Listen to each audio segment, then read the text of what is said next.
สบายดีสบายดีสบายดีบ่สุขสุขคนมื้อนี้สาวใหญ่สิว่าสิไปวัดเนาะสาวน้อยมากแล้วก็สิชวนกันไปวัดสิไปสูดน้ำดดเนาะอาบเนาะที่ใหม่หับโศกครับลาวไปในเมืองพุ่นไปวัดศรีเมืองพุ่นท่วมแดดพี่น้องเอ้ยหอมเตี้ยไปพอกันอยู่วัดเด้อ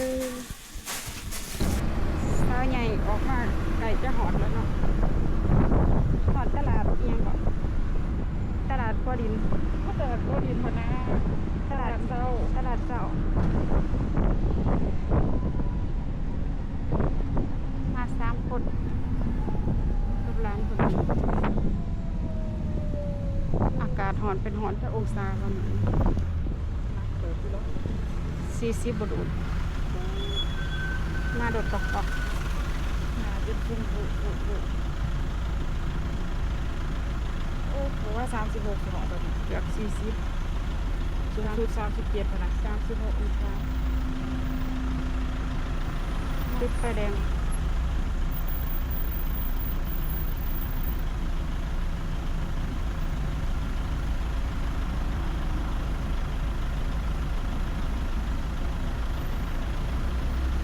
ส่วนนี้คนก็สิบลายส่วนแดงๆคนก็สิลายพี่ไม่พายกับไปให้เห็ดบุญ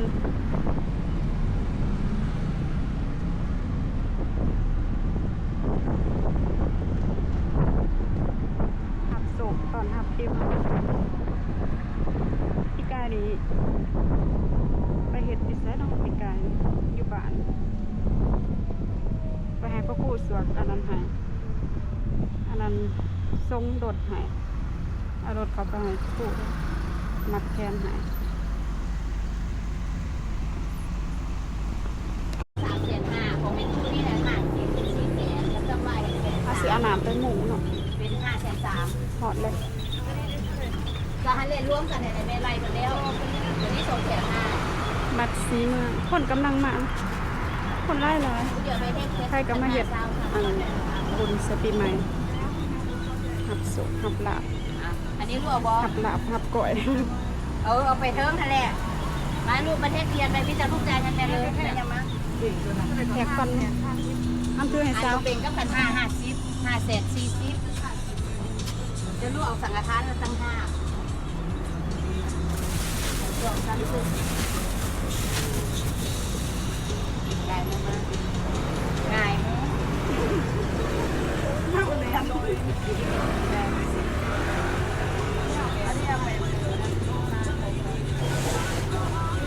มันก็1,500และ20,000แล้วบอกพี่บอกเพนบอกตั้งไว้ลูก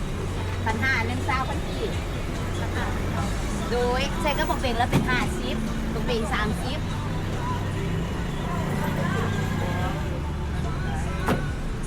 มาล่ะมันแทกไหมมาแขกเฉพาะเขาที่ นี่ล่ะรู้เสียงโกนนะมาลูกเม็ดมันซ่าเลยลูก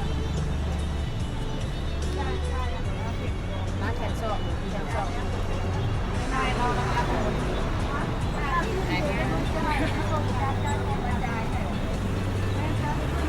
แล้วใจป่วยแล้วเราจะอดใจยิ่งเป็นใจมาบอกอ้ายยังมาไหมลูกกระถ่ายเอาเป็นตัวเองยิ่งอายุใส่กระแถบมือนี่คุณนี่เห็นจอลูกตั้งขึ้น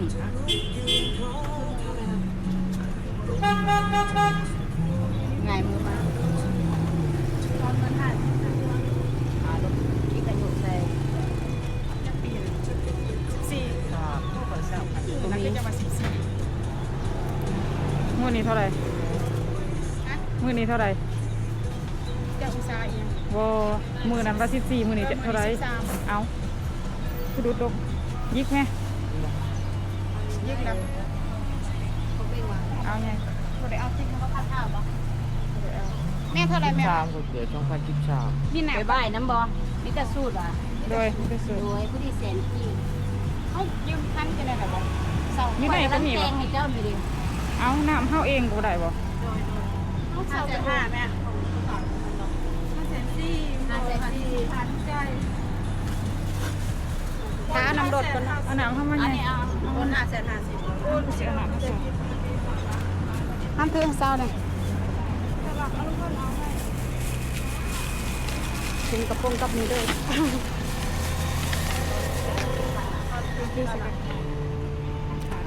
ไปแล้วเพิ่นกระเกาะใส่กันพวกเรา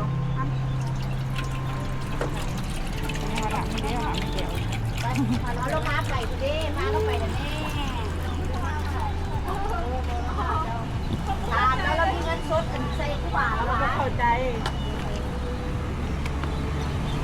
กี่บินมาลูก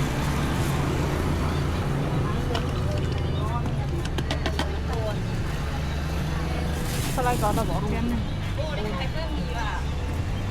โอ้โหที่ยังเป็นอย่างนี้เลยแม่ที่ขายไปดูแต่เอาหนามเนาะหนามแพ็คหนึ่งกับน้ำมันจะซื้อตัวกัน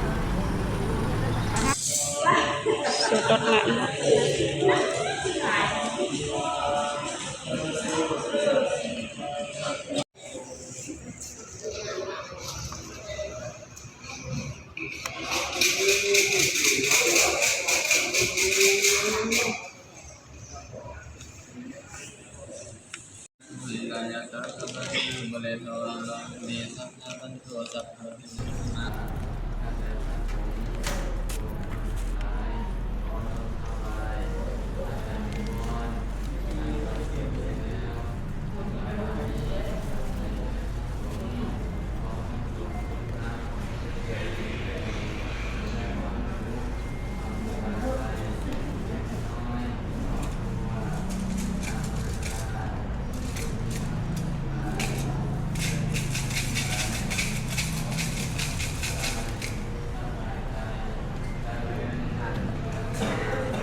สาวใหญ่มาหอเถื่อนแล้วเนาะ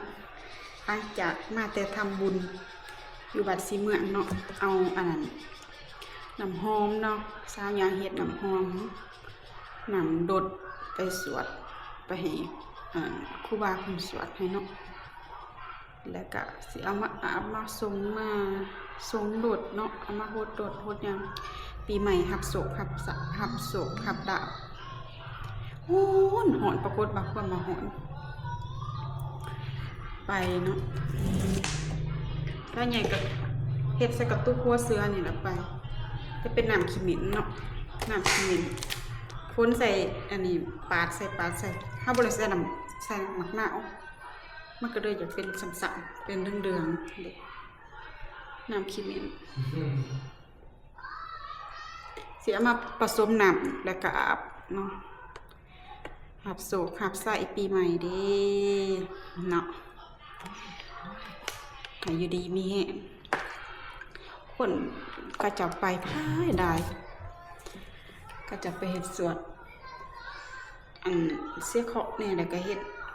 น้ำโดดสวดอันนั้นแน่สงโดดแน่บัดสีเมืองเนาะก็เป็นบัดใหญ่บัดดังเลยอันคนไทยก็มาได้เลยบัดสีเมืองนะคนไทยก็มาได้มาทำบุญมาขอพรเป็นบัดที่บาศักดิ์สิทธิ์บัดหนึ่งเนาะ บัตรสีเมืองนะผู้ใดที่ว่ามาขอพรหรือว่าไผอยากมาหวาน้องมาหวามาขอ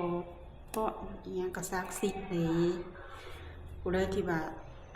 กำลังมีแผนจะเฮ็ดบุญนะแนะนำไปบัตรสีเมืองเลยไปบัตรสีเมืองไปขอพรที่บัตรสีเมืองเจ้าแม่สีเมืองเป็นบัตรที่ว่าบัตรซื้อดังบัตรที่ว่าศักดิ์สิทธิ์ส่วนคนส่วนใดไปขอพรหยังก็สมพรได้สมพรปรารถนาก็ได้ตามความมุ่งมั่นปรารถนาไว้แด่ผู้ใดไปขอพรไปอันนี้เป็นบัตรที่ว่าพ่อแม่ประชาชนเพิ่นกับนับถือคนไปขอพรก็ได้บ่เคยขาดบ่แม่นตัวแม่นแต่ว่าเป็นเทศกาลงานปีใหม่อีหยังเป็นงาน